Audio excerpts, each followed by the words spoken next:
નમસ્કાર, આપની સાથે હું છું રાકેશ પંડ્યા. આપ નિહાળી રહ્યા છો અડીખમ ગુજરાત.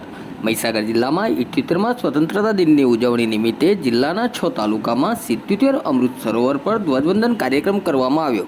આ કાર્યક્રમ અંતર્ગત તિરંગા યાત્રા, સ્વચ્છતા અભિયાન અંતર્ગત પાણીની સ્વચ્છતા, ગ્રામ લોકો દ્વારા વૃક્ષારોપણ, સ્વતંત્રતાનું મહત્વ અને પર્યાવરણીય મહત્વ ટકાઉ વિશે ગ્રામ લોકો સાથે ચર્ચા કરવામાં આવી હતી.